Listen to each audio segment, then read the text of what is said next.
Welcome back to Second Breakfast and our ongoing chapter-by-chapter coverage of A Game of Thrones. Today's discussion is going to be about Eddard, chapter number 8.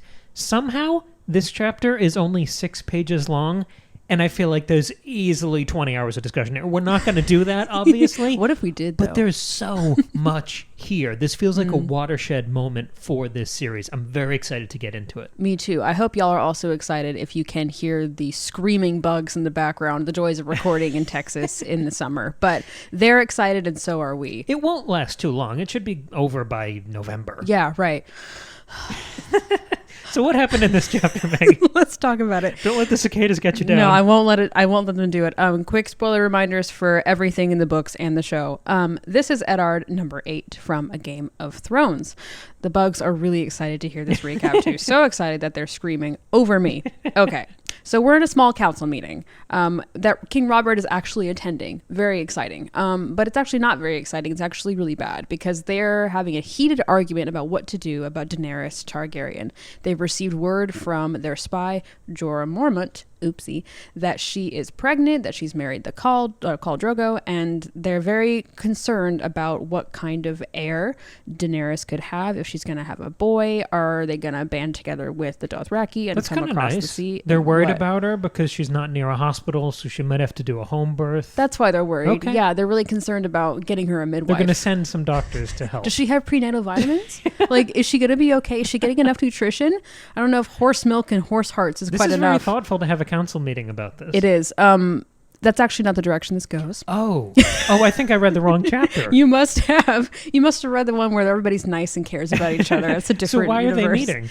Well, they're meeting because they want to kill this child and her unborn child. And Ned naturally is like, we shouldn't do that, Robert. And so that's where we've seen this disagreement already. Ned and Robert had this conversation early on, but now that like more and more stuff is coming out, like, oh, she's definitely pregnant, like this is going to be bad.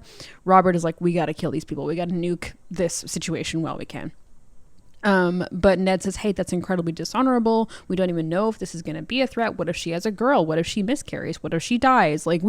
And also the Dothraki don't even know how to sail on the water, and the narrow seas separates us. Like, it's going to be They're fine. horse people.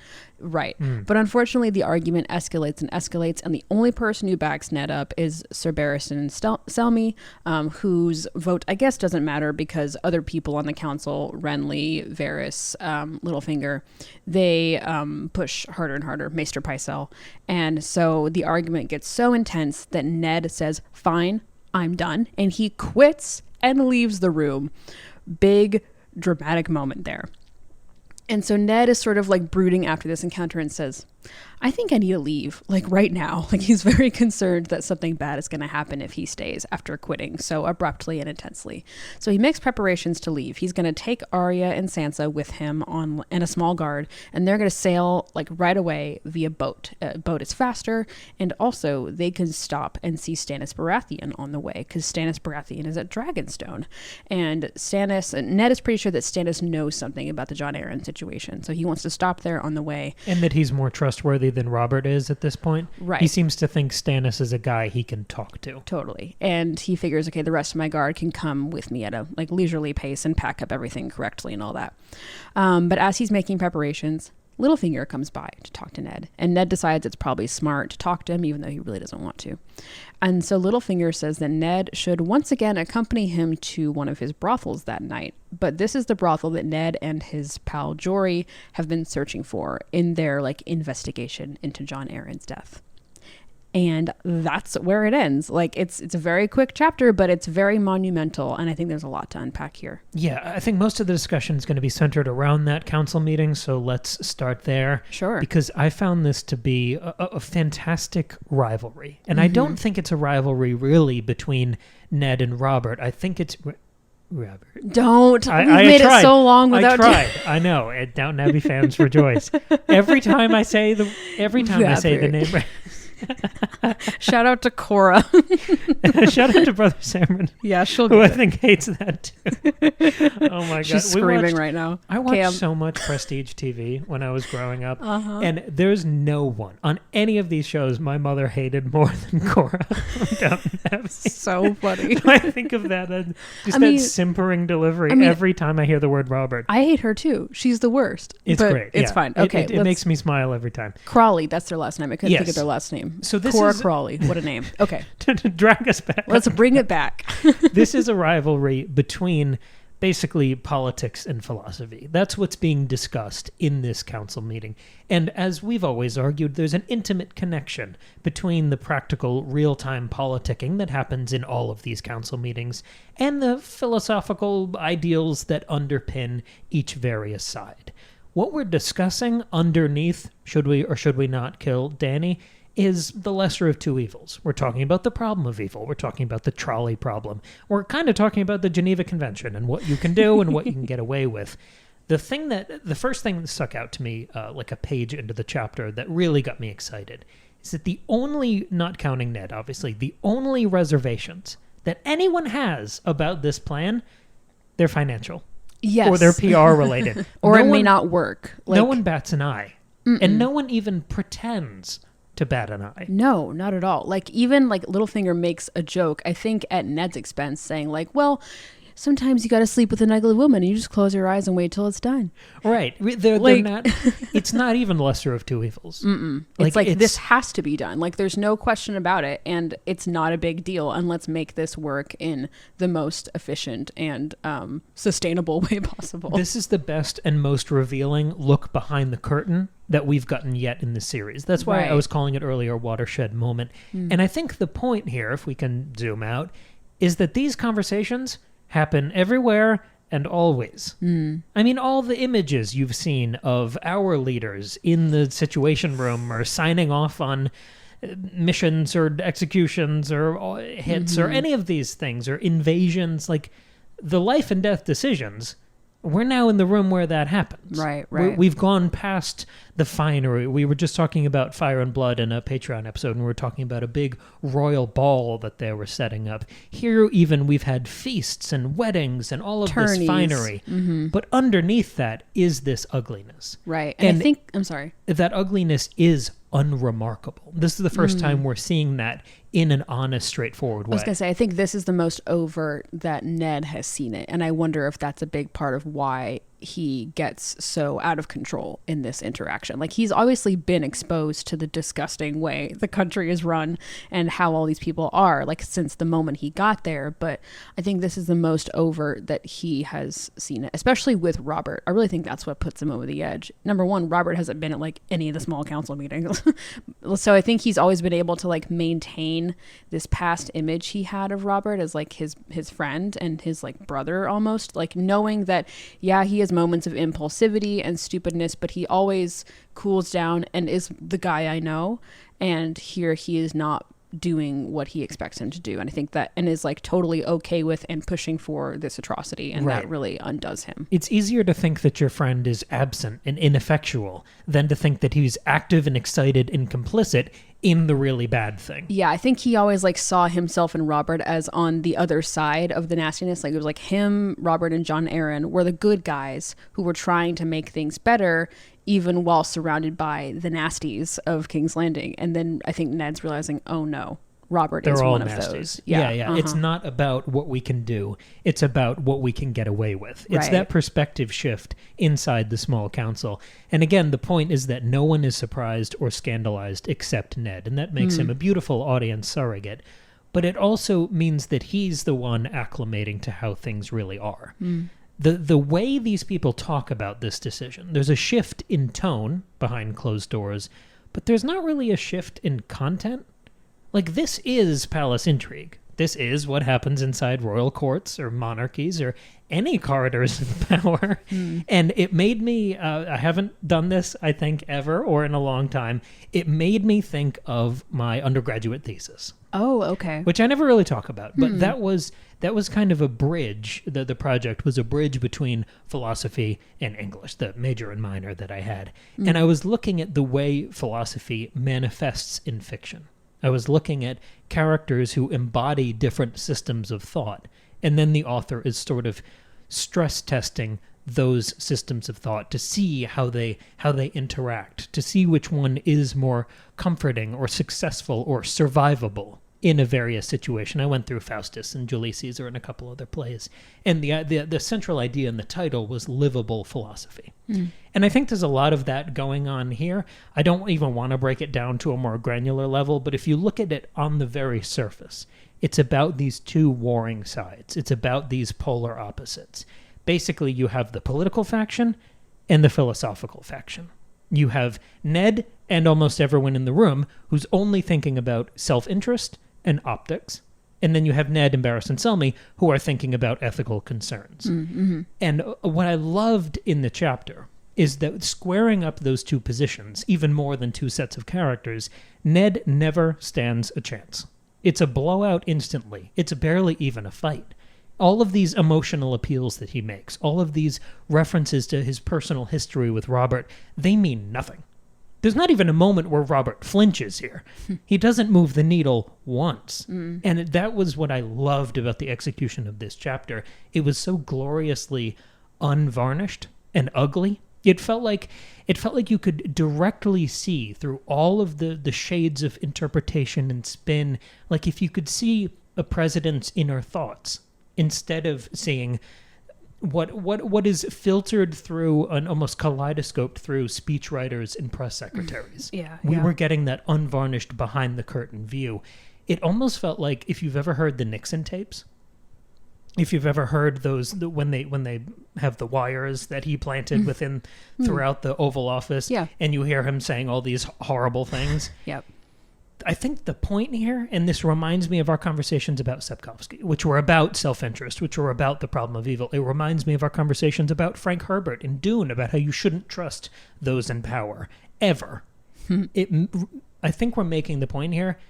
Everyone in power, they're all Nixon in private. Sure, yeah. It's not like, well, Robert could be a better king, or maybe someone else can be a good king. They're all Nixon in private. That seems to be the point here. And I think when we call this type of fantasy, this Game of Thrones type of fantasy, cynical or nasty or negative, I think it's because it has this sort of brutal realism, punching straight through to the heart of things.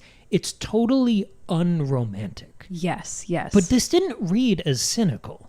This just felt unvarnished to me. I know what you're saying, yeah. And I think that one of the questions that I was thinking about, and I know you had been as well, was, is Robert correct to want to squash out Dany and the Targaryens in general?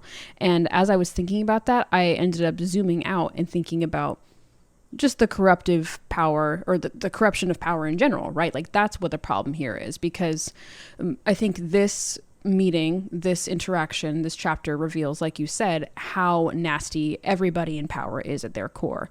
So I don't think it actually has anything to do with your DNA and like your family house name, because one of the questions I had asked was like, are the Targaryens really like this plague on Westeros? Should they be eliminated forever, and would Westeros be better off without them? And I don't really think so.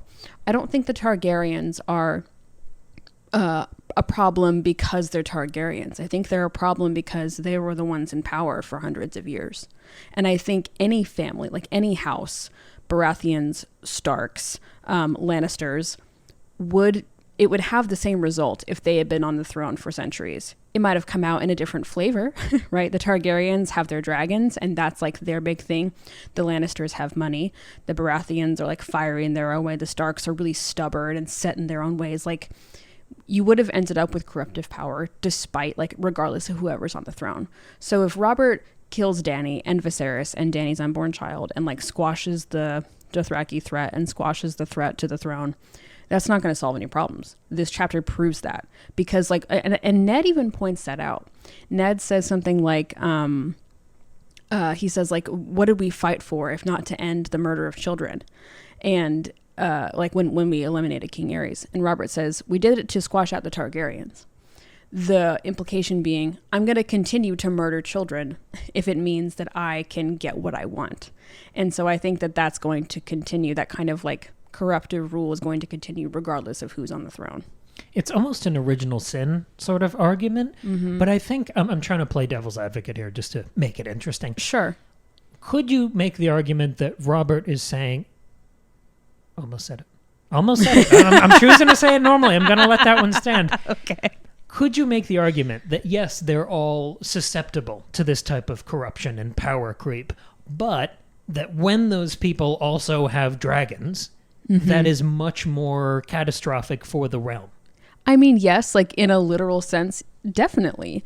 But I mean, in another sense, if you've got somebody on the throne who has dragons, you're not going to get many people trying to fight against them, except within their own family, which is how you get the Dance of the Dragons. Well, Robert overthrew a Targaryen, so... Yeah, but that's by the time the dragons had died out. Dragons were no longer a problem. So my point is, once, like, if your ruler is, like, nukeable, if you can rise against them in whatever way, then it's going to be a problem because somebody else is going to try to take power. Like, it's either your ruler is so overpowerful and has dragons that that's dangerous, or they are incredibly powerful but just defeatable enough that somebody else is going to try to take over and do the exact same thing. So it's never going to work. And this again comes back to my thing of, hey, monarchy sucks and doesn't work. Like, that's the problem. I suppose, but I think there's also the stronger case that Robert doesn't think there are any dragons left in the world. Mm-hmm. So there's no reason for him to have that particular suspicion about Dany. Yeah, well, true, yeah. So he's not worried about the threat of dragons. He's worried about the threat of the Targaryens. I know, I'm saying his position is more indefensible than I was previously trying to give it credit for. Because even so, yeah, you could say, like, well, I got to get rid of her and those dragon eggs. Mm-hmm. Like, then you'd be like, okay, yeah, I get it. But he doesn't even know about the dragon eggs, so. To challenge you said that this chapter seems to prove something about this point in Robert's argument. To kind of push on that a little bit. If this plan had gone through, obviously we know it doesn't, if Dany had been killed at this point, how would the series change and how would it end up? Oddly enough, I think it would have been about the same. Like, Robert would still die. Yeah. And the Lannisters would still make sure Ned dies. Everything else would have happened almost exactly the same. Well, I want to track that because, like, the Red Wedding would still happen. You'd still have the succession mess of Clash of Kings with the War of the Five Kings. You'd still have Joffrey's death. You'd still have, so like, Cersei blowing up the Sept of Baelor. Like, I guess, like, the differences are, where does Tyrion go when he's banished? He doesn't go and find Dany if she's dead. So where does Tyrion go? And Varys would lose a little direction. And then by the time you get to season 8, like, that means Winterfell doesn't have the Dothraki army to help them with the war against the White Walkers. So is that the difference? Is that the White Walkers would have won? Maybe. I don't know, because again, I mean, it's hard because we don't have book evidence for any of this, but I mean, ultimately, Arya's the one who kills the Night King. It's not the a Night King Dothraki. doesn't exist in the book, so that doesn't really play.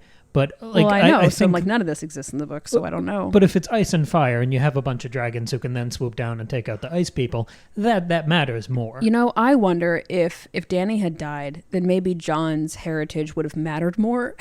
Because then he's or less. Truly the only Targaryen. But I don't want Jon. I've never wanted Jon on the throne because he's a Targaryen. I've wanted him on the throne because he might be the only good person in Westeros. Sure, but I'm saying he could have used that to his advantage and said, like, hey, actually, I'm the best suited for the throne. Oh, and also, I'm the true heir because I'm a Targaryen. I don't think anyone cares about that after Robert's Rebellion, though. You're probably right. I don't think there's any populist love for Dany. Dany assembles love from all of the people she saves and conquers on her journey. But, like, would Jon have ended up kind of a Warden of the North? I don't know. Because also by this logic, shouldn't we also want to kill Jon because he's a Targaryen? I don't want to kill people because they're Targaryens. Okay. I want Jon to be You're just king. saying what would have happened if Robert had succeeded, not if, like, his logic is correct and all Targaryens should die. Okay. If in the next chapter someone got a raven that Dany was dead, where would Jon's storyline have ended? I think about the same. Like, again, I can't remember in the show, like, what he, like, has a moment of, like, loyalty to Dany, like, has a relationship with her, realizes they're related, kills her, and then goes back to the wall. Like, this is the problem with season 8, is they have so many moments that are supposed to be big, but none of them end up mattering, and so I don't know. Melisandre probably still would have brought him back from the dead. Oh, for sure. It had nothing to do with Dany. Right. She does not become relevant to anybody else until season 8 or something. So if he's still got maybe season 7, I can't remember. If he's got this army uniting the North and the Wildlings and Winterfell and the Wall. Oh, hold on. I'm sorry. No, I just realized. I know what would have happened. The reason the walkers are able to come is that Dany's zombie dragon burns down the wall. So if Dany and her dragons do not come, then the walkers do not cross the wall. So everything would have been fine. Yeah. Maybe that's probably would have been for the best, maybe. Sure. I mean, I guess except for all of the enslaved people that Dany saves over in the east. Like that's a big deal. But for our story, it's not as significant. I feel like if you throw enough White Walkers at the wall, they're going to kind of scratch through eventually. I mean, yeah, that's just ice. That's the hint, is that they're going to get over here somehow. They just happened to use a really effective tool when they did it. There also just aren't enough guys at the wall.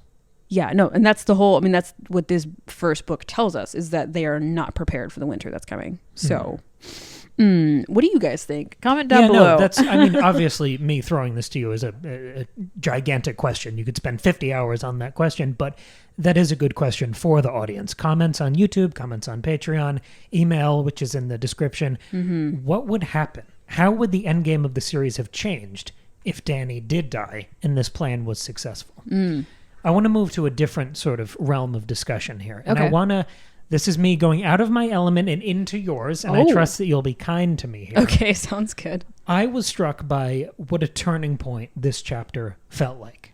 And that meant that I felt this strong sense of history and historical importance. It reminded me of some of those moments in Fire and Blood, which we've been going through chapter by chapter over on Patreon, the source material for House of the Dragon. There are so many of those moments where we get commentary and interpretation and historical context from so many maesters. And you can tell that this is a really important cultural memory in addition to just being a bullet point on a historical text. And I got that sense here.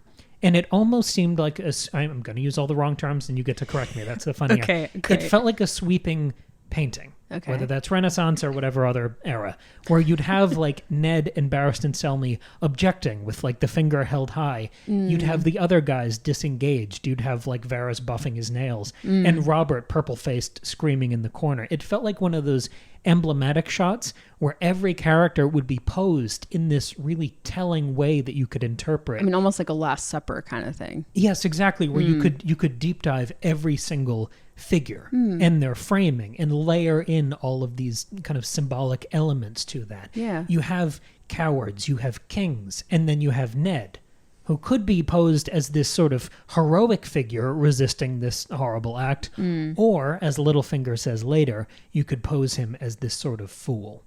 So the question to you, because I'm out of my depth here, how would you compose this scene as sort of a portrait for the age? Oh, I see. Yeah. Well, I mean, like I said, I think a sort of like Da Vinci Last Supper setup is good. They're at this big table, but it's like arranged in a way that you can actually see everybody and nobody's back is to us. So you imagine that it's a round table, but in the actual staging, it's more just a long table where everybody's facing towards the camera, towards you, the viewer.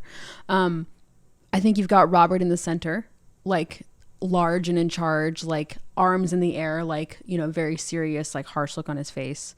You gotta have a lot of dynamism and action, I think, in this. Like everybody's gesturing and moving a lot in a very like mannerist way.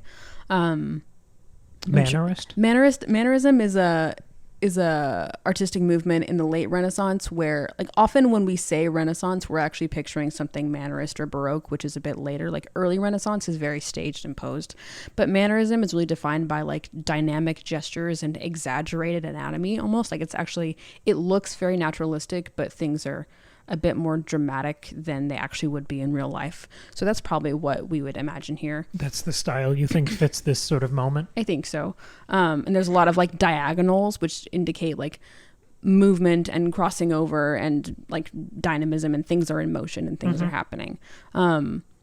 There are some of those portraits of early American history where you have all of these details and arguments being ironed out, and someone's hitting someone with a cane, and you've got people launching themselves over the barricades, where they're in this kind of early congressional sort of room. Yeah. I'm picturing some of that energy too, because I feel like earlier moments we've seen, even just in this book, going through it at this granular chapter by chapter level, have felt so sweeping and romantic. If you imagine some sort of painting depiction of the Starks finding the direwolves, I picture it being beautiful. Mm-hmm. And I think that the softness, the warmth of the color, the nobility of a lot of those images, I think that sort of falls away in this scene. Yeah. This chapter is 6 pages long, but I feel like it demystified and broke a lot of those archetypes. There are no real heroes in this room. Mm-mm. Even Ned, I think Littlefinger is kind of on the money where he brands him a fool. In this environment, and I think he's much more a fool than a hero. He's really lost control in this scene. Like, that's like said over and over throughout the narration. It's like he like can't keep his like temper down. He can't keep words from coming out of his mouth. Like, but it says it about Robert too. They've all lost control at each with each other and in like what they want out of this like political move. Yes. Like, and I think that's why I'd want something really gestural and dramatic. And if you're going to do a painting of this scene, is that everything would be out of control. Like somebody's like holding a big letter from Jorah up in the air, right? Yeah. And like, Barristan Selmy is like almost ready to draw his sword, like not literally but figuratively, right? Like it, as in like to fight for what he thinks in is a defensive posture, right? Yeah. But he's the only one who's prepared to do that, so it looks silly. And like Varys is probably just like, I don't know, like sitting back in his chair, like with his like arms behind his head or something, and like Littlefinger is like pensively thinking, and like Renly's probably pointing. Like that's really what I'm picturing. But I don't know how you would stage Ned here, because he would want to be foolish, but I don't know where he would be in this. Yeah, I mean, you could put him in Motley. You could make him that ridiculous, where he's almost this parody figure in the gravity of the situation. I'm glad you mentioned Jorah, because I think as much as Ned's heroism is sort of deconstructed and ripped apart in this chapter, I think Jorah's is too. Because so far we've thought of him as sort of the only kind figure in Dany's storyline who's trying to help her out. And we're ripping that apart here, where he's just this spy and traitor. Yeah. We're ripping down the beautiful, soft pastel, heroic mythology of Robert's rebellion when we reduce it to, oh, this guy's now going to kill kids? Yeah, uh-huh. So we're demystifying everything we've found aspirational or heroic so far in the series. So it's moving from this beautiful fantasy painting that I'm imagining when they discover the direwolves, where this scene I feel like you could render as almost a harsh, rotten Caravaggio. I was gonna say you've also brutal lighting. Yeah, I was gonna say you've also got to give, and that's the Baroque that I was talking about, which is later and even more dramatic. Like maybe that dramatic lighting would be good. I think you've got to give Robert the really like ruddy cheeks because he's been drinking this whole time, and like at one point in the scene, his flagon of wine is empty and he throws it across the room. So you have to have like that broken on the floor.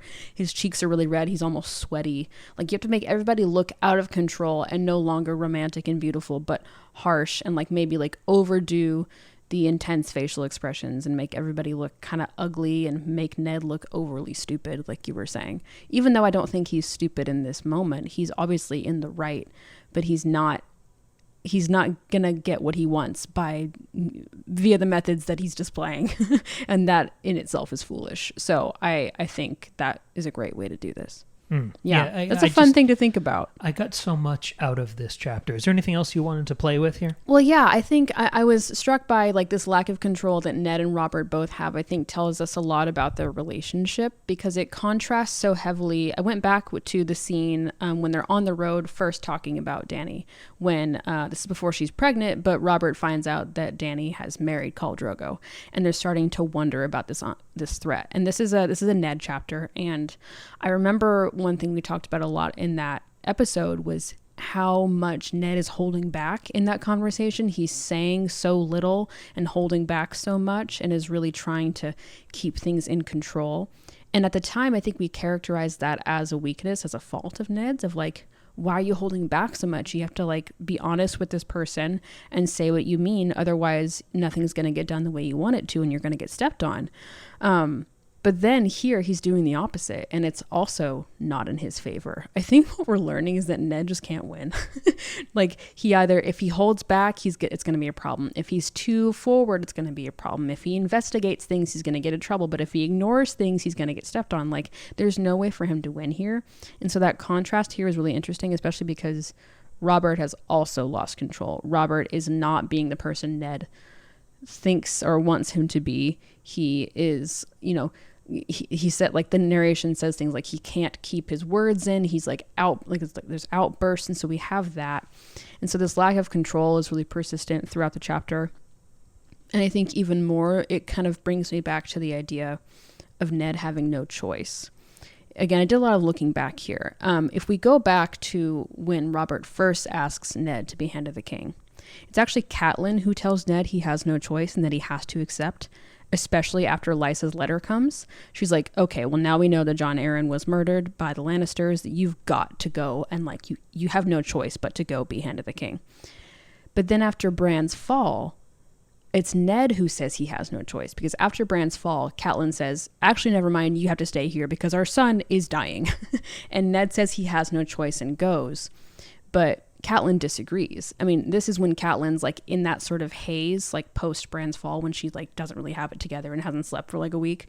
But she thinks to herself that she says Ned said that he had no choice and then he left choosing, like as in he did have a choice and he went anyway. But Ned doesn't see it that way.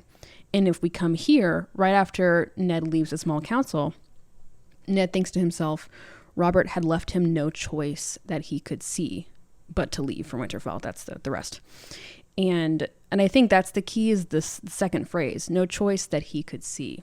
I think the key with Ned is that there are always other courses of action that Ned could take, but he just can't see them, and that's where he gets stuck. Because if we zoom later on in that paragraph, Ned is thinking to himself, the truth of Jon Arryn's death still eluded him. He had not sighted the beast itself yet, though he sensed it was there, lurking, hidden, treacherous. So Ned knows that there are other things, but he can't seem to figure out what they are. So he feels locked in and makes the choices like based on, like, he thinks there's only certain choices he can make, and so he makes them to his detriment. Do you think he's wrong? Like, because I don't know. Seen it. Right. He was in this council meeting. Right. And he saw everyone disagree with him. Like, I feel like it is a lack of recognition more than it's a lack of sight. He sees how everyone is arguing this case, and he refuses to consider that possibility. Sure. But he does see it. He does have this brush with this other viewpoint. It reminds me of the conversation we just had on Patreon, our latest Fire and Blood discussion. It was volume 10, I think. We went through some of the last chapters of that book, and the way the cycle of history is turning there, I mean, there's so much cross-pollination between this chapter and that chapter. Go listen to that episode, $2 a month sports show. But I make this argument in that episode about aristocracy and regency. And by this point in the history, almost everyone on this small council is some sort of aristocrat. They're members of some leading family or house with a vested, biased interest in maintaining the status quo, in kneecapping any sort of incoming threat to their power, which is what Dany is. And I think it's more that Ned sees these people as, oh, I grew up with that guy, he's my friend. Oh, Renly, he's my friend's brother. Oh, Littlefinger, he's my wife's ex. He's not seeing them as aristocrats. Right. It's this lack of perception that goes beyond the literal and the familiar. I agree. And I think that if Ned were somebody more akin to a Littlefinger, in this moment, I think he could at least try to figure out a way to manipulate the situation and manipulate Robert into not killing Dany, instead of like being overt and direct and literal about it and say, hey, killing a child is wrong and you shouldn't do it and I won't stand for it. Shaming him in front of everyone. Right, which is like not good for Robert. If you shame Robert, he's going to double down. And he knows that because he saw it happen with Cersei at the tourney when she said, you're not going to fight. And then Robert said, damn you, woman, I'm going to fight. Like, he knows that about him, but he's doing things in such a literal way. I agree with you. I think if he could figure out a way to, you know, use his master of whispers, use Varys, use people he knows, and manipulate the situation, he could stop Robert from doing this. But Ned won't do it that way. Ned is trying to play this game that he's been thrust into, but he just doesn't have it in him to do things in such a gross, backhanded, underhanded, secret way that it's never going to work. And so I think that Ned is obviously right, but he is, blind to the way that this needs to be played out.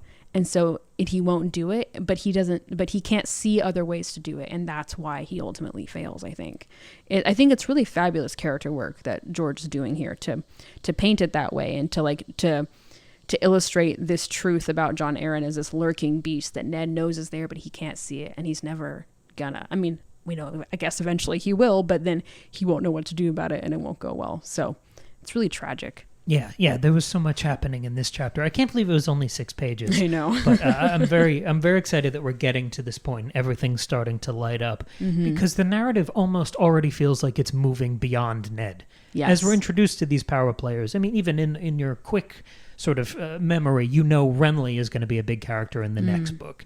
We're already talking about Stannis. We know Littlefinger and Varys are in here for the long haul.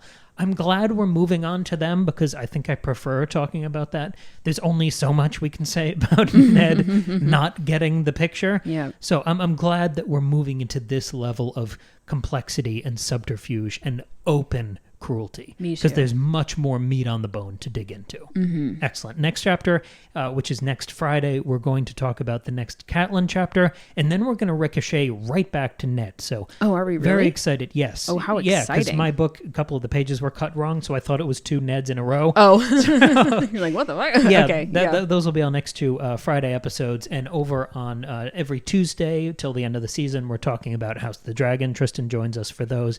That season is so interesting to talk about. It's been really fun. The first 2 were a little shaky for us, but the last few have really turned around. So I'm really excited at the arc of that season. And over on Patreon, we're going through Fire and Blood. We've got, I think, 1 more volume to close out the book. Yes. But we have, I believe, our next one coming out this Sunday is our next Breakfast Buffet, which is our roundup series where we go through multiple works of art and talk about how they talk to each other.